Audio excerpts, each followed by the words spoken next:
Hey everybody, thanks for joining us again. This is Gary Hitton. I'm here with JB, a good friend of mine, and Shaun Sprouls. This is going to be a great three-part series event. Thank you, Shaun, for helping us put this together, sponsoring this event, getting us together, getting me, JB. We know each other, but definitely collaborating, getting us together again.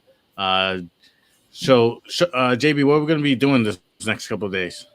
Oh man, so I mean, we're gonna be going over a bunch of stuff and showing you how to scale your business through the coronavirus. And here's the best part about it: a lot of stuff, a lot of information going out there is a lot of theory.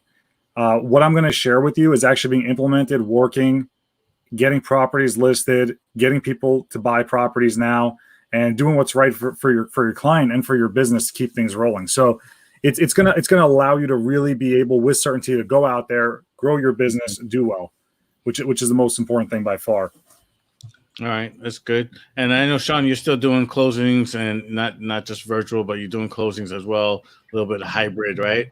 Yeah, so we end up doing a lot of hybrid closings where 90 to 95% of the documents are signed before the closing actually happens. So you're really just going there to drop off a check if it's a purchase, or if it's a refi, just sign the mortgage note, and that's it. Everything else will be done and easy. So we make things really simple, to move forward in this virtual time.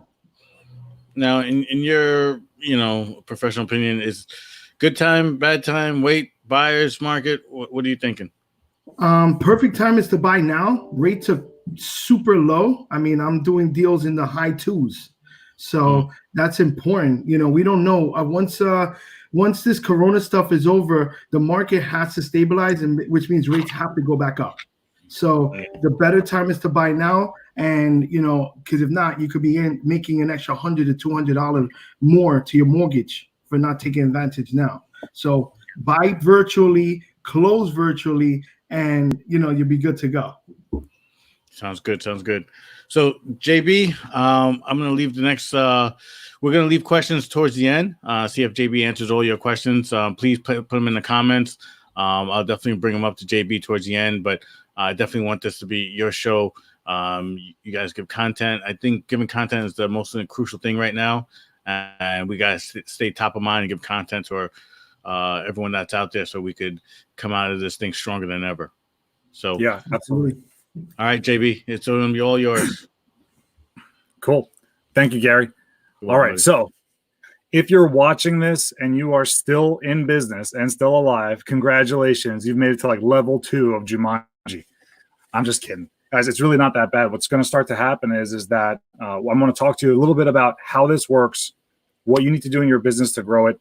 I'm talking to you today from my little makeshift home studio. Next time I'll do from my office studio. But what I really want to explain to you is a few things here. What's happening right now is the biggest shift we've ever seen, not just in our lifetime, but in the past century. It could be world history, but I don't want to go too far. But here's the deal. We saw a global pandemic shut down the entire economy of not just the United States or not just a few states, the entire world. During that time, we've seen unemployment reach over 35%, 31%, which is higher than the Great Depression. If you're not familiar, during the Great Depression, the unemployment rate was 24.9%. So let's just say 25%. We're seeing people lose their jobs. We're seeing people renegotiate with creditors. We're seeing people make some big moves and buy stuff. We're seeing a lot of people contract and reach back out from the marketplace. And what does this all mean to you? How do you actually scale your business? Well, first things first is when you're in the real estate business, it's very important to realize you are not in the real estate business. You're in the people business. People don't buy real estate because it's the right season, it's the right timing. They buy real estate, especially residential real estate. They buy residential real estate because something has happened in their life, and now they need to make a move. So what's that something? Well, they could be getting married. They could be having children. Maybe their kids grew up and they need to downsize now, but they're life events. So life events is what triggers real estate sales. So it's really important to understand that while all this is going on, you have to really decide what is your reality and how you're going to work on that. Has life stopped as we know it, or has work stopped as we know it? Did people stop making babies? Did people stop getting married? Did people stop dying? Did people stop getting divorced? Did people stop retiring? The answer to all of those is no. So that means that when you're really thinking about how to grow real estate and real estate business, is you have to look at life situations and life events, because that's what triggers home purchases and home sales. What you're seeing right now is a little bit of like short stops. I'm not talking about baseball. I'm talking about like a short stop in a market. And if you don't actually assess it properly, and if you believe that everything is on pause, you're sadly mistaken. Few things that I want to help you just get out of your head right now. I watch the news, and here's why I watch the news. I don't watch the news for information. I watch the news because I want to see what people are listening to. So when I speak to them, I could already project and understand most likely what their objections are going to be. But as far as reliable information, I don't look to the news for that. I'm not a conspiracy theorist. I'm not about to sit here and give you one of those speeches. I'm not invalidating the fact that coronavirus is a serious problem. But here's what I'm telling you. In the media, there's a saying, if it bleeds, it leads. What that means is that bad news is good for the news company, because that's how they make money. Because if everything was good, you wouldn't watch the news all day. If you opened up the news and said, the world is at peace, everyone's happy, everyone's healthy, gun violence is down, would you keep watching? You'd be like, oh, that's great. And you'd go about your life and you wouldn't watch. But when you hear about people dying, people can't breathe, people lost their jobs, there's protests, there's civil unrest. Oh, there's an issue with the Chinese, there's an issue with the Iranians. You start to see that more people watch more because there's something happening right now, live. So why am I saying this? It's because what you're seeing out there, the reactions of your prospects, and maybe even you, is dramatization of what's actually going on. When you look outside, yes, the stores are empty. Yes, the airports are a lot less busy. But that really doesn't change really anything when you really think about it, because life is still happening. When you really think about it, a lot of people they're still going to get married. They may not have the wedding they plan on having, but that doesn't mean that has nothing to do with the house. In fact, I would actually leverage this. With a lot of people spending a lot less money on weddings, I would start a marketing campaign as a realtor saying, forget about the party, invest in your future together. You're going to spend $60,000 on a party that's going to last 5 or 6 hours, and you're never going to make that money again. Or you could take that $60,000 and put it as a down payment towards the property, live not 5 hours, 50 years in the property, accumulate equity in that property, and use it to also grow a family. Only spend a little bit of money and do a small get together with your family. You'll have the rest of your life to enjoy with everyone else. I would literally flip it. Still get married. Have a major housewarming party instead of a big wedding. Take the money so you can get an ROI on it. So you see what I'm saying? Like, you need to twist it.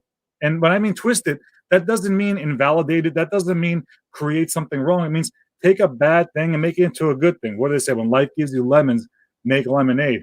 So you need to figure out, like, what am I making lemonade? All right, well, let's see. What are people not doing now?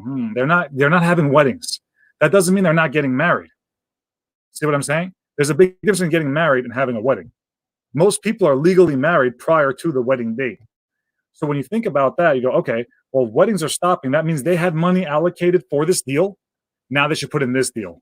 And you should create a new holiday, a new way of celebration, which is a major life event party. It's a housewarming / wedding party at the house. That's what they should do with their closest friends to celebrate this major milestone of getting married and buying real estate. Now you're probably thinking, well, JB, would that work? Can I market something like that? Dude, everything's made up. Valentine's Day is made up. Father's Day, Mother's Day, this is all made up by companies where you can actually go and buy stuff. So you see, like most besides Christmas, and by the way, Christmas has been totally commercialized. You know what I mean? Like, our great-grandchildren is going to think Christmas is to celebrate the life of Steve Jobs because everyone's getting a new iPad for Christmas. So what I'm saying is that when you look commercial, the holidays and events have been commercialized for a very long time. Now, instead of commercializing it to just spend blindly, now you can commercialize it for them to actually buy something that will actually give them an ROI. So you could see that maybe weddings will change a lot. People say, you know what? Wedding is not really as big as a value as real estate. Let's get that. So that's one example that you can start doing to redesign. You have to start coming up with better strategies on working on this. So that's step one. Now you got to think, well, what else aren't people doing right now? They're not traveling. Okay, so if they're not traveling and they're afraid to travel moving forward, then they might want to, invest in a property that has more of like an escape. So by that I means like better landscape, in-ground pool, maybe a koi pond, something like that, something to get their mind off of stuff but still be centered in. Now, can you make that necessarily a real estate purchase? No, because someone who already owns the house may modify that, or someone might justify upgrading to a house earlier so they can get more amenities or more peace of mind in what they're doing, because that can be their escape. So like that's what's really important. Also, keep in mind, like before this pandemic, there was a few things to keep in mind. So millennials put about $880 billion into the marketplace as of last year. And they were projected to put $1.4 trillion into the marketplace in 2020. I want to tell you a little bit about millennials so you can understand how they think, because during this pandemic, millennials are thinking very differently than Generation X or the baby boomers. If you don't know what a millennial is anyone born between 1982 and the year 2000. So obviously, if they're born in the year 2000, they still might be a little too young right now to buy a house. But you're going to see all the other ones below that are going to be making a move. Millennials don't think the way the generations before them did. Millennials put a value on experience more than traditional values. So what do I mean by that? A millennial will spend money if they see a value in it, not necessarily an experience in it. If they see an experience in that handles a few things at once. So a millennial would be very open-minded to the idea of necessarily maybe bypassing a big wedding, doing a small get-together instead and having a housewarming party directly. A millennial would also be more likely to do what's called a strategy session. A lot of real estate agents are not taking advantage of this, but what a strategy session really is that when you create a strategy session, you're actually putting ads out there and telling people, hey, look, are you not buying a house right now because of the coronavirus? Were you planning on buying a house and now you've decided that it's a better idea to wait? Do you think that you can't get financing anymore? Are you putting off other life plans because of the coronavirus? Great. I'd like to schedule a strategy session with you. Absolutely free. I'm a real estate professional. I'm a real estate advisor. And what I do is I help people plan the next steps of their life with real estate. We talk about everything, every aspect of the business, not just your home purchase part. So why am I saying this? Well, here's why. Well, the way you got to think about it is like this. When you become a coach to people, see, like I'm in the training business and I'm also in the real estate business, but more importantly, heavy in the real estate training business. A lot of people in the real estate business don't realize that they themselves are coaches. You're coaches to your clients. Now, if you're only talking to your client about, oh, where are you looking to live? What's your budget? When are you looking to move by? Where do you live now? Do you know what you are? You're a doctor. And doctors are great and they save lives. But when was the last time you went to a doctor's office and like, wow, that was a really warm conversation. I feel so connected to that doctor, right? And let's be honest, most people, when they pick a doctor, they go to a doctor that their insurance covers. They're not actually really doing a lot of research on who they're working with. And if you look, a lot of people end up finding a real estate agent that way. Either they inquired on Zillow or they inquired somewhere and they got someone in their network. It's very similar, right? So here's the thing. Doctor asks you, have any allergies, any history of this, any of this and that? What about this? How much do you weigh? How old are you? What's your birthday? We do the same thing. It doesn't work because you never built a rapport with your clients. You don't even know what's going on in their life. You've been working with them for 3 months, and now you find out the real reason why they're buying a house. You thought they were just buying to buy. Now, when you create strategy sessions, you become a coach because you got to remember, people buy houses because of life events. So when you sit down and talk to them about not just what their needs are to buy a house, but go into a little bit more. How big is your family? Do you plan on expanding that family? How old is everyone? Is it important that they keep the same school district or no? No. Okay. Do you plan on moving out of the state? Is this move temporary or is it long-term? Is it permanent? When you start doing all of these things, you start to put together a real comprehensive rapport with them, and then they'll start to see that you really get them. See, people like to be understood. So when people understand, when they feel that you understand them, they're much more likely to work with you long term. Are you creating strategy sessions or are you creating consultations? Who the hell likes a consultation? You know what a consultation means? The consultation means that when you're meeting with a client, they expect to be pitched at the end. And the entire time you're talking to them, a majority of the time, they're trying to figure out where you're going with this and figure out if they should evade the pitch or not. So strategy session, on the other hand, is you working on a team with someone and guiding them through their goals. You should make it very clear in your promotions to people that, hey, look, my intention is to help you plan your purchase, whether it be next week or 10 years from now. I don't really care. I'm going to be doing this business for a very long time. My goal is to make sure that when you're ready, you know it can work. And that's most important by far. So you have to start doing a few things, which is strategy sessions, right? Like, so for example, let's work off of, right now people aren't having weddings. I think a great idea is to put together a way that you can still have a big celebration for this milestone and also get an investment that can pay you for years to come and you can grow into. I want to talk to you about a strategy session where you can actually take the money that you plan on investing in this big party, which could be not allowed for God knows how long, where you can continue to move forward in your life, have these big monumental steps, these big celebrations, and an investment that you can scale into and live into. Now, I don't really mind if you decide not to do it, and I don't really mind if you decide to wait years to do it. All I care about is that you have the information so you can make the move to do it. That's what's important to me. Contact me right now. You can reach me at, give them a phone number, give them an email. For a free strategy session, we can go over. The most important thing is that you're informed, because knowledge is power, and I empower my clients. Most importantly, my clients are not just my clients, they're my friends. So you do something like that, you're going to have a much better reach out to people than thinking of buying or selling or investing. Call me. I exist. That doesn't work. In fact, it doesn't resonate with people. You got to be able to solve a problem. When people go to Home Depot to buy a drill, they don't want a drill. They want a hole. That's why they want a drill. So if you spend time talking about the drill instead of what you can do with a hole, you're less likely to sell a drill. So it's the same thing. You got to be talking about your outcomes instead of just the tool to do that. So that's a big step. Now, let's talk about some of the resistance we're seeing in the marketplace, because there's a lot of dramatization of like what's going on right now. So I want you to understand, if you're talking to a client right now and they're saying, I'm not buying right now because I'm scared of X, Y, Z, and that's stumping you, there's only one reason it's stumping you. It's stumping you because you're in agreement with that objection. Straight up. Or you're so self-conscious that you feel that if you were to give a rebuttal to the objection or attempt to handle that objection, you would be seen as cold or that you don't care. And that's just not true. So here's something you really need to keep in mind. When you're working with a client tells you their concerns, their goals, their fears, their targets, what they want, what they don't want. Your job is to shift through that, determine what's valid, what's invalid, and then help them get to their goal as soon as possible. There's two types of objections you're getting right now, especially if you're working with buyers, that I want to go over so you can handle those people.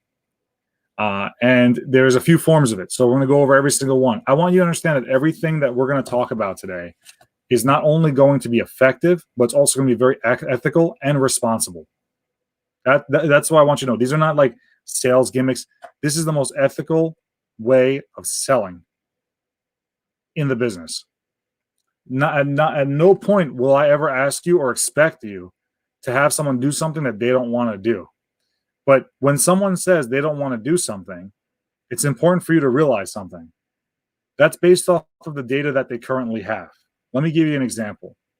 What if I told you that in your entire life, you've never made a wrong decision? What would you tell me? You would tell me I'm crazy. There's no way, because everyone has regrets, right? So if there's a regret there, then obviously you're going to have a problem. So like if you have a regret, that means you've made the wrong decision. That's actually not true. The truth is that every person, assuming that they're sane, that they're not insane, every single person is incapable of making a mistake. Their mind is exact and always makes the right decision. Now, the reason why I say this is, and the reason why you might be like scratching your head, like, why is he saying that? I see people make the wrong decision all the time. I've made wrong decisions. Here's the thing. Your mind is only as smart as the data that it has. So I'll say again, your mind is only as smart as the data that it has. So you might be sitting and going like, oh, okay, so this is a situation, or this is what's going on. But in actuality, this is what you need to think about. someone has a regret because they get new information. Had they known that information prior, they would have made a different decision. That's why it's a regret. So when you look at things in life, this is what you need to think about. In life, what happens is this. People always make the right decision, but they need to have the right data. When they make the wrong decision, it's because they didn't have enough data to make that decision. So this goes for you and for your clients or your prospects. You don't have a problem in making a decision. You have a problem in collecting data. You give enough data to someone and they will make the right decision. So your job is not to convince anyone of anything. If they say something you don't agree with, your job is to give them new data. So someone tells you, hey, look, I want to hold off on buying a house right now because the job market, I don't know if I'm going to keep my job. And if I lose my job, I don't know what I'm going to do. And I can't afford this road to go down this road. Okay. That sounds legitimate. Well, there's two types of people. There's a legitimate one and there's an illegitimate objection one. So let me go over the example here. A legitimate objection to this is very, very simple. Legitimate is this. If they're living right now for free, maybe they're living with family, or maybe they're living well below their means right now. Maybe they're doing an apartment that's like a studio, or maybe they're doing, they're living with roommates. So let's say they're spending $1,000 a month right now. And when they get a mortgage, they'll be at $3,500 a month. It's legitimate then for them to decide to hold off and wait. So that makes sense. The next step is this, though. Here's where it can get illegitimate. 90% of the people that you'll be dealing with will not be going through that. 90% of the people that you'll be working with will have either be renting or currently owning a home that costs just as much, if not a little bit less or a little bit more than what they're going to buy. So here's the deal. If you lose your job, you can call it rent, you can call it a mortgage, you can call it anything you want. If it costs $3,000 a month and you don't have the money, you can't pay. So the reality is that if you lose your job, not only could you not be able to pay your mortgage, but you wouldn't be able to pay your rent. Now, let's talk about this for a second. Right now, the banks are being compelled to work with people that, because of COVID-19, are unable to make payments. Now, here's the deal with this. Here's what a lot of people don't understand. Banks are getting billions and billions of dollars from the government in relief. There's probably going to be another round of some stimulus pack money going out. And more importantly, there's going to be legislature and other things that prevent the bank from basically foreclosing on a homeowner, at least for the short term, because of not being able to make payments because of COVID-19. The banks have assets, asset managers. They have bailout money. Your landlord has none of that. Your landlord, there's not one piece of legislation that protects landlords, if you notice. Not only are landlords right now not allowed to foreclose, not allowed to evict, but they also get no dime in relief, and they get really no help out in anything. So what's going to happen is the landlord, as much as they're going to want to agree or want to help the tenant, eventually those floodgates are going to open for evictions, and those evictions are going to take place. When they do, that person who hasn't been paying their rent this entire time will lose all the money they saved because they're going to have to take all the stuff that they have put in storage. Then they're going to have a judgment against them, which is going to ruin their credit. Finally, during this time, a lot of people, the rents are going to go up. The demand is going to go up and the pricing is going to go up. They're going to end up taking an apartment somewhere that's a lot less than what they wanted for a lot more than they were already paying. And they're going to have a lot of competition because they're going to have derogatory marks on their credit. They're going to have to prove to the new landlord that they won't have the same problem, which is very difficult to do. In fact, they probably are going to lose quicker than they think. Now, if you had bought a house instead, the mortgage companies are working with homeowners right now. They're being compelled to work with homeowners right now because of mandates from the government and agreements for taking bailout money. I don't want to call it bailout money. We're going to call it stimulus money. They didn't necessarily need to be bailed out, but they needed to be stimulated. So they got stimulus money, and they will work with a homeowner. Now, they can do a few things. They'll probably give forbearance for a set amount of time. And then after that, they'll probably modify or maybe take a 50% payment or modify the loan at some point too. Now, if you lose your job and you can't make a payment, you are better off being in a situation where you are dealing with a lender than a landlord. A landlord cannot afford to give you free rent for a year. No matter how much they like you, no matter what it is, their bread and butter, the way they provide for their families with that rental income. A professional landlord also saying, well, my landlord, he doesn't have to pay his mortgage, or they'll give him forbearance. Well, if he's a professional landlord, he probably wants to expand his real estate portfolio. If he puts any of his loans in forbearance, he can't get more loans. So that ruins and destroys, decimates his business. A professional landlord that cannot get access to like credit is devastating to their business. So they have to eat that. They're going to have to evict you. And when they do, it'll be a problem. Bottom line is this. If you're buying a property, it makes more sense to buy. And even if you were to lose your job, you're safer having a mortgage than a landlord right now. Lenders over landlords. That's what's important right now during this pandemic, because the lenders are designed to work on this. They also receive money from the government for this, and there'll be also legislation to protect people. The economy does not get affected when there's mass evictions. The economy gets affected when there's mass foreclosures. See, there's no rent-backed securities. There's no RBSs. There's no rent-backed securities. There's mortgage-backed securities. The backbone of this country is in mortgages. So for that reason, the government is very involved in preserving the mortgage businesses. And what they're going to do is help those mortgage companies get through the rough patch, which is helping you get through the rough patch. So if you're going to lose your job in the house that you want to live in. Because here's the best part. They might go, well, what if I buy and the value goes down? Well, let's talk about that. So if they buy and the value goes down, what do you do? Well, here's how this works. If the value of the property goes down after you buy it, God bless you. That's the best thing that ever happened to you. You're probably thinking JB has lost his mind. What is this guy talking about? I hope to God, every time I buy real estate, unless I'm flipping it, but if I'm holding it, the next year it goes down in value. Why? Because in real estate, there's only two kinds of people. There's winners and there's losers. Winners buy and wait. Losers wait to buy. You don't make money in real estate on speculative trading. It's not a stock. It's a hard asset that needs appreciation over time to make your money in a majority of circumstances. So most people that buy real estate and make money off of real estate, they make money off of real estate 7, 10, 15, 20, 30 years later. They don't make money off of real estate 12 months later, generally speaking. So the best thing that could happen to you is when you buy a house right now at a really low rate and it goes down in value, that means your tax obligation would go down too. So your escrow amount would change every month, which means you'd probably save $100 to $300 a month, depending on how much of an equity hit you took. Now, check this out. Just so people go, well, I don't know. Well, if I wait, the prices may drop. If the prices drop, the interest rates go up. Keep in mind, there's like $10.5 trillion in cash in circulation, about $22+ trillion in total circulation, US dollars.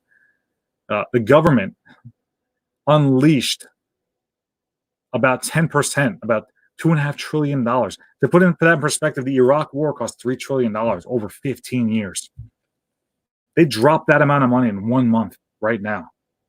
Well, if there's about $10.5 trillion in cash, $22 trillion approximately in total circulation, and we added $2.5 trillion, wouldn't that add inflation? How is it profitable for a bank to continue to give 30-year loans at 2 or 3% long term, which is significantly less than the rates and how fast it's depreciating? That means rates will go up. So especially when the rates go up, you might see like, oh, prices initially drop. And people go, well, that's when I'll buy. Well, before you make that decision, this is what you got to explain to your buyer. In 1995, real estate was 60% cheaper than it is today. 60% cheaper. But the average mortgage payment was 10% more per month than it is today. Because the rates back then were like 8%, 9%, went up to 13%. You're like, oh, that would never happen. That will definitely happen. You will see that happen in your lifetime. Okay? JFK being closed would never happen. Times Square being empty would never happen. Contagion, the movie in real life, would never happen. And it's happening. So if the rates were to go up to a double digit or a high single digit after pumping that much inflation into the marketplace, I mean, don't say that would never happen, because that would just, not make sense.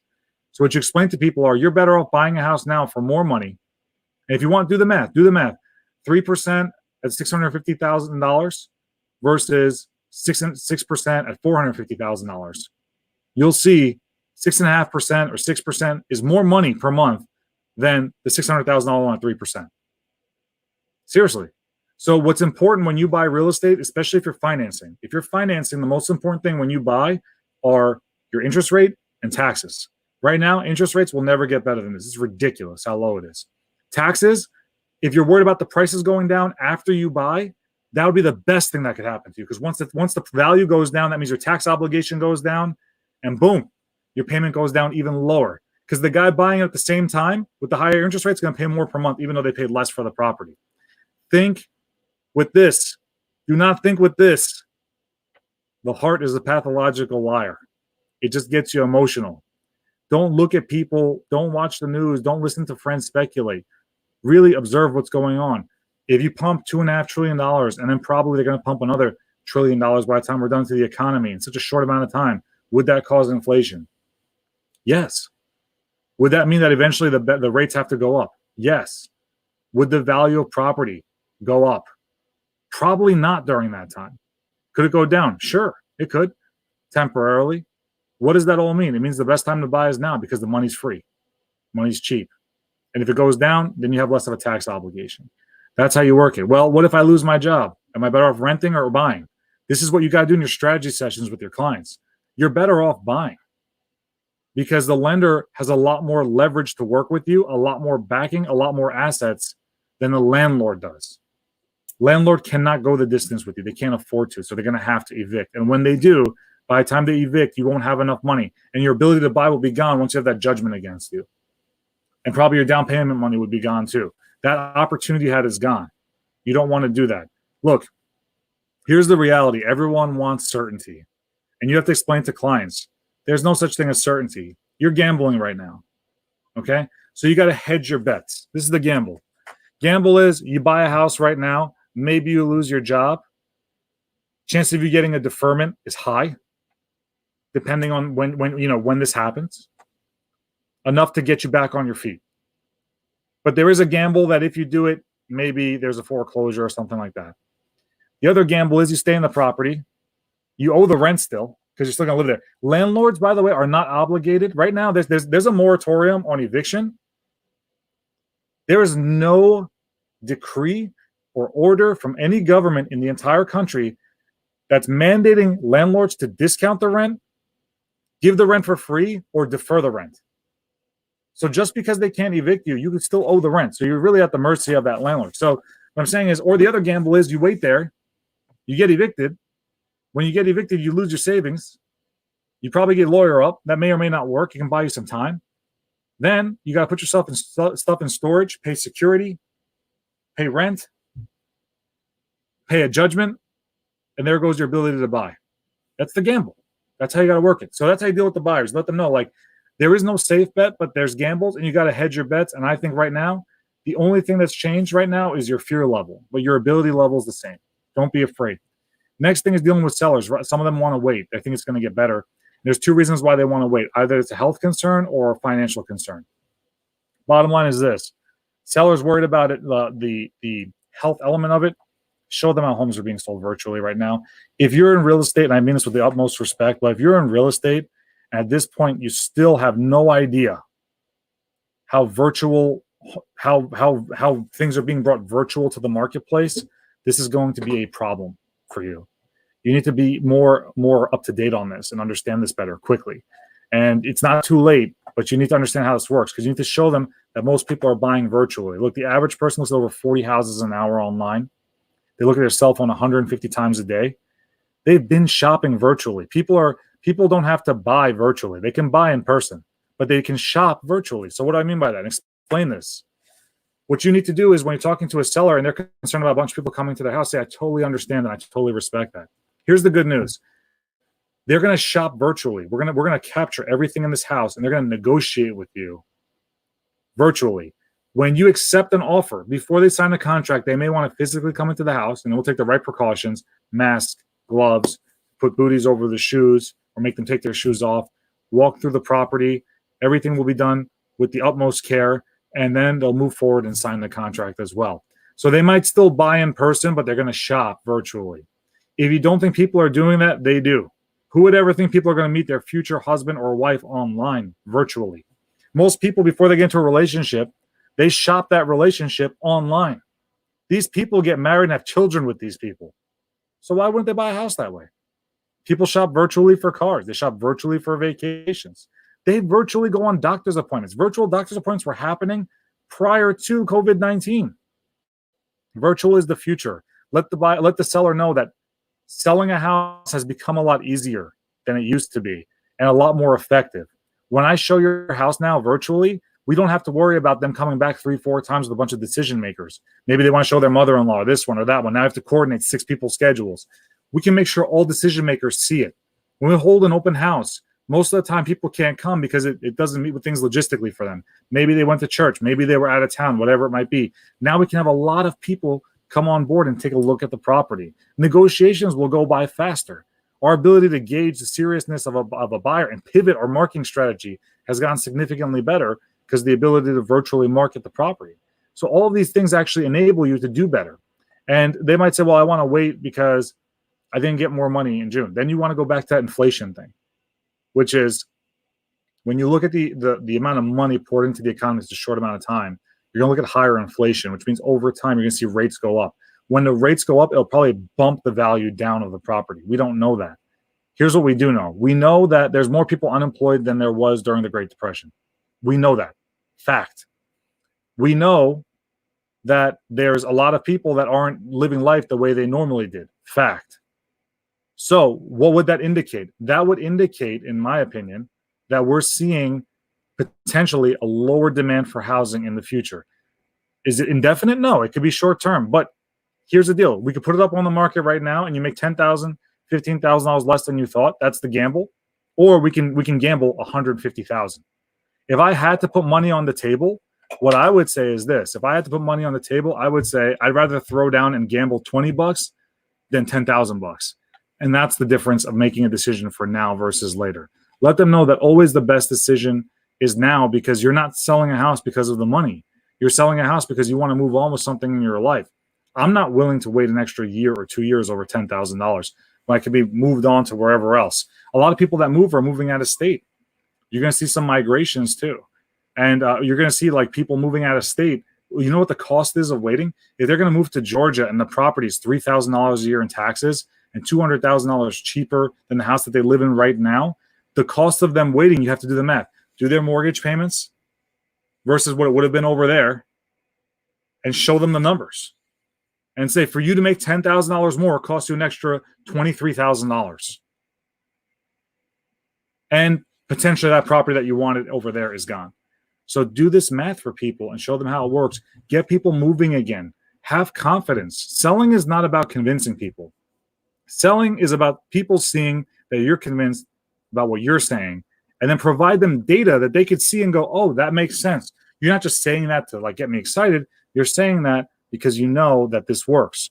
Some other things to keep in mind, guys, as we're going to go into this in the next stages too, while we go into the next weeks with this, I'm going to show you a lot more steps, but expect a few migrations. So after 9/11, we saw people that lived in the city start moving more towards Long Island. So we're going to see a similar thing now where we're going to see people from the city move more towards Long Island after COVID-19 because Manhattan got hit really hard. You know, New York City has a lot of logistical problems when it comes to a pandemic. One is it's overpopulated. Two is you have an international airport where I believe, if I'm not mistaken, 70% of all international travelers go through there as the hub. You have a subway system that's crowded, and you have basically people on top of each other. So obviously, if there's a pandemic, the spread can happen very fast there. You're going to see that people are going to want to not be in that same position again. So you'll see some migration out east. You're also going to see people out east migrating to the south or somewhere else or moving out from there. So what's going to happen is that what's going to happen? They see you. Yeah, still see you. Just walk normal, please. Just walk normal. Yeah, it's bad. Just so. God. All right. So what's going to happen is that you're going to see that when you're working with people, the migrations are going to happen a lot more. So you need to have some data. Okay, so where are people moving to? You're going to see Pennsylvania, Virginia, North Carolina. You're going to see Florida. You're going to see all of these places. And so you want to have data on those places. So when people will talk about moving there, you can actually give them good information on there, so they'll be more confident with their decision to do something now. And that's the most important. So make sure you're doing that on a regular basis and scaling that out. Very, very, very, very, very important. Next thing is, once you have that, there's another thing to keep in mind. What happens? Life events happen.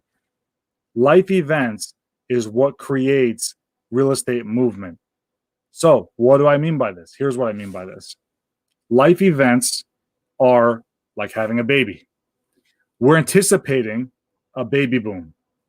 The last quarter of this year and the first quarter of next year, you will see a large baby boom. Now, what you can anticipate is more and more people are going to want real estate. Whether they're going to be renting or buying, they're going to want more space than what they have already. Be prepared for that the last quarter and the first quarter of next year, because that's when this is going to happen. It's going to happen then. So you need to have a marketing plan put together for specifically that, growing your family, the real estate needs.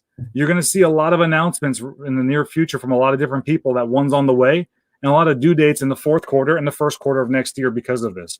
When you see that, it's time to make a move and understand we're about to see that spike go up in the housing demand and work on that. Have the marketing strategies then. Make this a part of your strategy session conversations. Understand how to follow up and handle the objections of people, and work this the best way you possibly can. When you do that, you're able to grow a lot bigger than you ever have. That's the most important thing. When you're working on this, you need to think about, okay, what's happening around me? Don't watch the news. Watch people. What are people doing? That's what's going to be the next indicator. Remember, the news is if it bleeds, it leads. Once they're done talking about COVID-19, everyone dying from it, you know what they're going to talk about? They're going to talk about unemployment and jobs and finance and this and that. And then when they're done talking about that, you know what they're going to talk about? They're going to talk about depression and how it's going so much higher in this country. And then when they got nothing to talk about after that, they're going to talk about trade war with China or some type of standoff with Iran or something else. It's always going to be something like that. When that's all happening, people are still getting married, still having babies, still retiring, still dying, and still getting divorced. That's what moves real estate. Not this simulated, dramatized things that you see or fear. That's what actually moves real estate. So what you're going to want to do then is have all your game plans put together for that. And I'm going to show you exactly what you need to do in the following weeks. So just keep in mind, guys, if also I have a real estate mentor group that I'm working on and doing. Real estate mentor group meets weekly. We have meetings on there. Also, you learn to actually know more about strategy sessions like this. You have virtual listing presentations put in there. You have killer scripts on how to actually reach out to people and get them to still list their property with you while respecting the New York State mandates. If you want more information on that, just text 631-903-3000, which is the number right below there. And I'll personally reach out to you and give you information on it. But it's something that people have wanted and demanded for a few months from me. So we put it together. It's been going really well with some great results. With that being said, I just want you guys to really have your head in the game and do well and really take your business to a next level. This is the opportunity. Warren Buffett said, when people are greedy, you should be scared. When people are scared, you should be greedy. It's your time. Thank you, JB. Thanks a lot. Thanks, Shaun, JB, thanks a lot. I think we one question I saw come up a couple of times is and during the in the buyer session you were going through, people are having bad credit, Yeah. If they're renting and they have bad credit, how are they just stuck? What are they doing? Maybe Shaun, you could input on that as well. Yeah. So I mean, what I would say, and I'll let Shaun take over, but the first part is this: bad credit is not necessarily, I think everyone in their life has reached some type of problem at one point or another with credit. Bad credit is not a bad indicator that you can't get a home.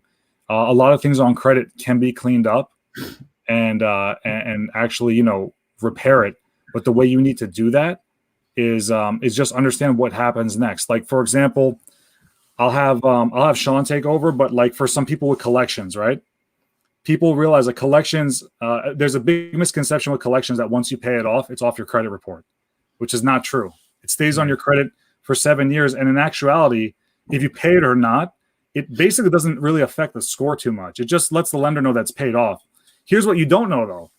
If you pay off a collection and then you dispute the collection after you paid it off, the chances of that lender actually stepping up and providing proof that you still owe it is low because it's already resolved. They already got their money.